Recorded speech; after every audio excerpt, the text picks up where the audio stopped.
Rutherford একটা পরমাণু model দিয়েছিল, সেই মডেলটা দেওয়ার আগে তিনি একটা পরীক্ষা করেছিলেন, তাই না? তো রাদারফোর্ডের সেই পরীক্ষাটা সম্বন্ধে আমরা জানবো। তিনি একটা পাতলা স্বর্ণের পাত নিয়েছিলেন। স্বর্ণের পাতটা খুবই পাতলা। তিনি যে কাজগুলো করলেন সেটা হচ্ছে খুবই পাতলা একটা স্বর্ণের পাত নিলেন, যার পুরুত্ব 0.0004 সেন্টিমিটার। এটা খুবই পাতলা, তুমি কল্পনা করতে পারো না এত পাতলা। তো এই পাতলা পুরু স্বর্ণের পাতটা নিলেন। তারপরে তিনি আরেকটা জিনিস নিলেন, সেটা হচ্ছে জিঙ্ক সালফাইডের একটা পর্দা নিলেন। জিঙ্ক সালফাইডের একটা পর্দা, এই আমরা এই অংশটা দেখছি না, এই যে পর্দাটা দেখছি এটা হচ্ছে জিঙ্ক সালফাইডের একটা পর্দা। এবং এই জায়গায় তিনি একটা পাতলা স্বর্ণের পাত রাখছিলেন, আমরা এই জায়গায় রাখতে পারি যেখানে একটা পাতলা স্বর্ণের পাত ছিল। আর তিনি এখানে আলফা কণা দিলেন, ঠিক আছে, পরমাণুর আলফা কণা। আলফা কণা এই দিক থেকে তিনি ছুড়লেন, এই আলফা কণাগুলো গেল, সবগুলো আলফা কণা স্বর্ণের পাতের উপর দিয়ে যাবে, তারপরে কিছু ঘটনা ঘটবে। তোমরা জানো, আমরা যদি এনে একটু কথা বলি, তাহলে দেখো, তোমরা এক্স রে ফিল্ম দেখছো না? এক্স রে ফিল্ম সবার কাছে পরিচিত। আসলে আলফা কণা বা এই স্বর্ণের পাতের এই ব্যাপারগুলো তো তোমাদের কাছে পরিচিত না। জিঙ্ক সালফাইডের এগুলো হয়তো সবাই সচরাচর দেখতেও পাবো না, কিন্তু তোমরা এক্স রে ফিল্ম দেখছো, যে দেখা যায় যে এইরকম যদি একটা এক্স রে ফিল্ম হয়, এই এক্স রে ফিল্মের উপরে যদি আমার হাতে এভাবে রাখি, তাহলে কি হবে?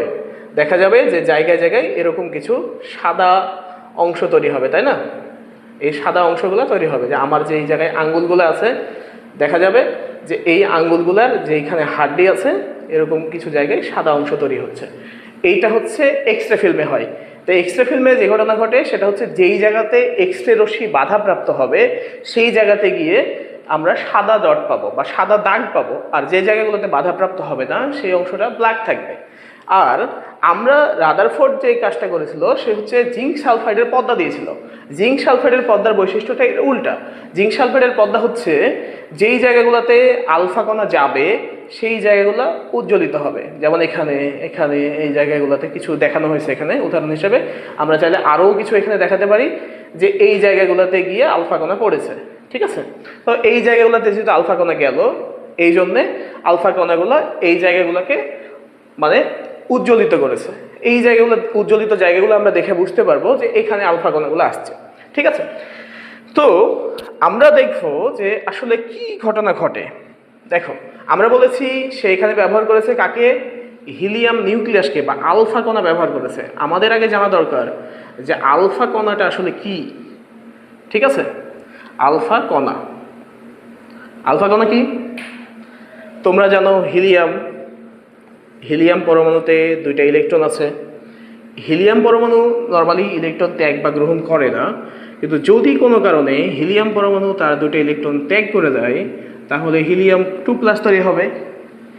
আর এর ভর কত হবে? আমরা জানি হিলিয়ামের ভর 4, তার মানে আলফা কণার ভরটাও কত? 4। এই হিলিয়াম 2+ আর 2টা ইলেকট্রন তৈরি করে, ঠিক আছে?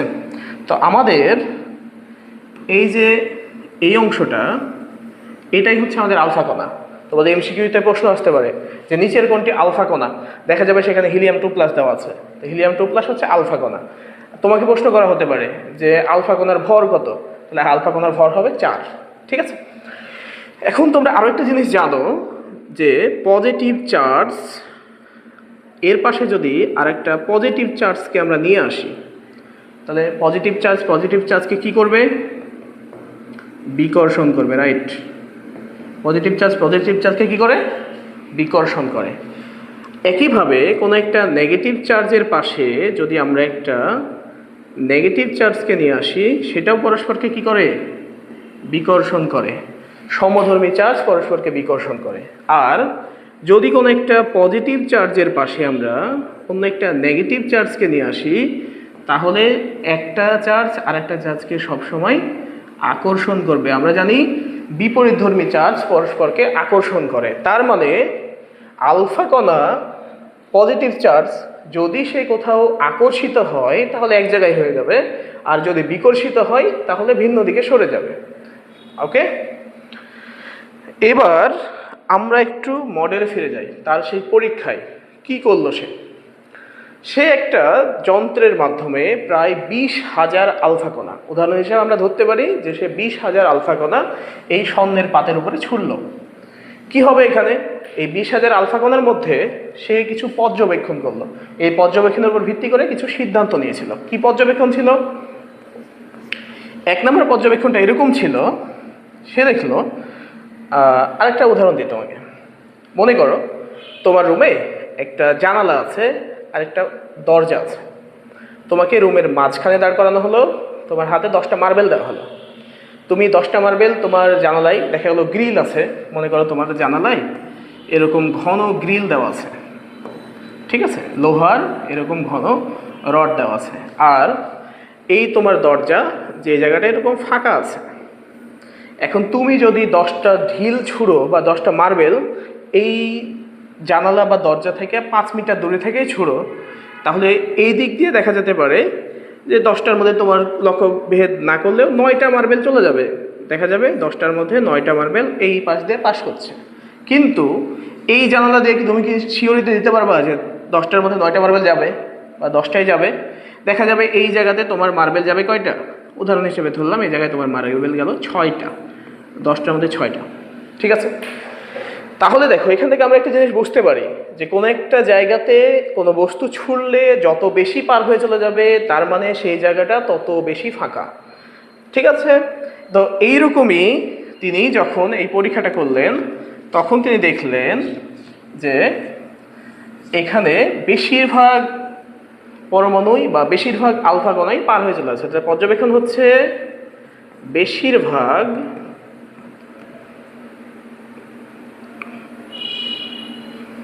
বেশিরভাগ আলফা কণা পার হয়ে চলে যাচ্ছে, ঠিক আছে। যেহেতু বেশিরভাগ আলফা কণা পার হয়ে চলে গেল, তাহলে আমরা কি সিদ্ধান্ত নিতে পারি? আমরা যেমন বলছিলাম যে যেই জায়গা থেকে বেশি পার হয়ে চলে যাচ্ছে সেই জায়গাটা বেশি ফাঁকা, ঠিক তেমনই তিনি সিদ্ধান্ত নিলেন যে পরমাণুর ভিতরে বেশিরভাগ জায়গায় ফাঁকা। এখান থেকে তিনি সিদ্ধান্ত নিলেন যে পরমাণুর ভিতরে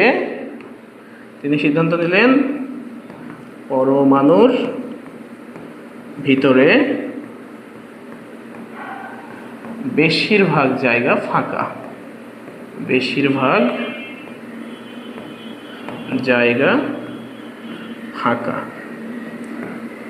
ঠিক আছে। এরপরে 2 নম্বর ঘটনা যেটা ঘটলো, 2 নম্বর ঘটনা তিনি দেখলেন যে কিছু কিছু আলফা কণা বাঁকা হয়ে চলে যাচ্ছে। দেখো খেয়াল করে এই চিত্রটা যদি আমরা দেখি তাহলে এইভাবে যেগুলো চলে যাচ্ছে সেগুলো পার হয়ে চলে গেল। আর দেখো এই যে এখানে একটা এরকম কিছু, তার পরীক্ষা তো দেখা গেলো যে এরকম কিছু আলফা কণা বাঁকা হয়ে যাচ্ছে। এখন বাঁকা কখন হবে? একটু আগে আমরা বললাম বাঁকা হওয়ার শর্ত হচ্ছে, যেহেতু এগুলো চার্জ, বাঁকা হওয়ার শর্ত হচ্ছে দুটাই পজিটিভ হতে হবে অথবা দুটাই নেগেটিভ হতে হবে। এখন এখানে কি দুটা নেগেটিভ হওয়া সম্ভব?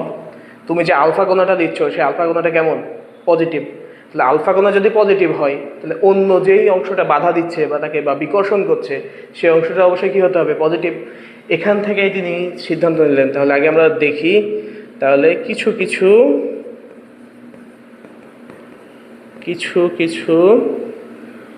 আলফা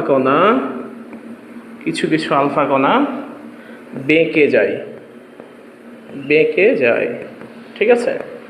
এখান থেকে তিনি সিদ্ধান্ত নিলেন যেহেতু কিছু আলফা কণা বেঁকে যাচ্ছে, তার মানে তার সিদ্ধান্ত হলো যে পরমাণুর কেন্দ্রে ধনাত্মক চার্জ আছে।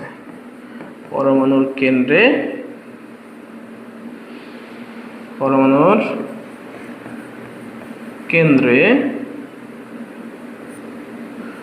ধনাত্মক চার্জ আছে। ওকে, তাহলে এখান থেকে সিদ্ধান্ত নিলেন পরমাণুর কেন্দ্রে ধনাত্মক চার্জ আছে। 3 নম্বর ঘটনা। এবার মনে করো যে এই জায়গায় তোমার যে দরজা আছে বা তোমার দেওয়ালের কথা চিন্তা করো, যে এখানে হচ্ছে একটা পর্দা আছে আর তুমি এখানে দাঁড়ায় আছো। তুমি এখানে দাঁড়ায় থেকে ঢিল ছুটতেছ। এখন এখানে মনে করো একটা কাগজের দেওয়াল আছে, তুমি এখান থেকে এই জায়গা থেকে তুমি একটা বল ছুড়লা, বলটা বাধা দিল, বাধা দেওয়ার পর বলটা কি ফেরত আসবে নাকি দেওয়ালকে সাথে করে নিয়ে চলে যাবে? যদি তোমার এটা হালকা হয়, বলের চাইতে যদি হালকা হয়, তাহলে বল কি করবে? একে সাথে করে নিয়ে দেওয়ালকে সাথে করে নিয়ে সে চলে যাবে সামনে। এরকমই তো হওয়ার কথা। আর যদি এর উল্টাটা হয়, মনে করো যে তুমি যে বলটা দিয়েছো, এই বলটা যায় আঘাত করেছে হচ্ছে আমাদের দেওয়ালে। এই দেওয়ালটা এটা হচ্ছে আর কাগজ না, এটা হচ্ছে মোটা একটা দেওয়াল, কংক্রিটের দেওয়াল। এই জায়গায় যদি এই বল আঘাত করে যায়, তাহলে সে কী করবে? ফিরে চলে আসবে না? আসবেই তো। তো এই জিনিসটাই তিনি খেয়াল করলেন। তিনি দেখলেন যে আলফা কণাগুলা, কিছু কিছু আলফা কণা বলা হয়ে থাকে যে প্রায় 20,000-এর মধ্যে একটা। দেখা গেল যে 20,000-এর মধ্যে একটা আলফা কণা উল্টা দিকে ফিরে চলে আসলো।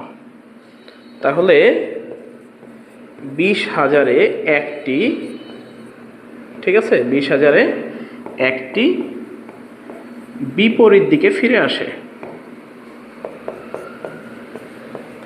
বিপরীত দিকে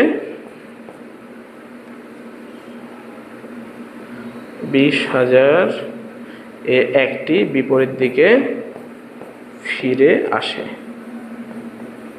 তাহলে বিপরীত দিকে যেহেতু ফিরে আসতেছে, তার মানে হচ্ছে কোথাও বাধা পাচ্ছে। তো বাধাটা কেমন হবে? যদি বিপরীত দিকে ফিরে আসলো, বাধা পাওয়ার মানেই কোনো জায়গায় ধাক্কা খাচ্ছে। এখন 20,000-এ একটা বাধা পাচ্ছে, তার মানে ওই যে তোমাদের উদাহরণ দিয়েছিলাম না, যে ফাঁকা দেওয়ালে তুমি ছুঁড়ে মারলা, দেখা গেলো যে 10টার মধ্যে 9টা চলে গেলো, একটা বাধা পেলো। আর যখন তুমি কোনো একটা জায়গায়, যখন জানালা ছিল সেই জায়গায় ছুঁড়ে মারলা, দেখা গেলো যে 6টা চলে গেলো, 4টা বাধা পেলো। তার মানে যত কম বাধা পাচ্ছে, এর অর্থ হচ্ছে যে জায়গাতে বাধা পাচ্ছে সেই জায়গাটা খুব ছোট। আর সেকেন্ড কথা হচ্ছে, বাধা পাওয়ার পর যদি তাকে সাথে করে নিয়ে চলে যায়, তাহলে সেটা হচ্ছে হালকা। আর বাধা পাওয়ার পর যদি আবার ফিরে চলে আসে, তার মানে সেটা ভারী। এই জন্যে সে এখান থেকে দুইটা সিদ্ধান্ত নিল। একটা হচ্ছে নিউক্লিয়াস অত্যন্ত ক্ষুদ্র, যেহেতু যেখানে বাধা পাইছে তার নাম দিল হচ্ছে নিউক্লিয়াস, ধনাত্মক চার্জযুক্ত যেটা, তাহলে সেই নিউক্লিয়াস অত্যন্ত ক্ষুদ্র, এটা অনেক ছোট, নিউক্লিয়াসটা অত্যন্ত ক্ষুদ্র। আর আরেকটা ঘটনা হচ্ছে নিউক্লিয়াস ভারী, ভারী না হলে আলফা কণা সাথে করে নিয়ে চলে যেত, নিউক্লিয়াস ভারী। এই হচ্ছে রাদারফোর্ডের পরীক্ষা, এবং এই পরীক্ষা থেকে তার কিছু সিদ্ধান্ত।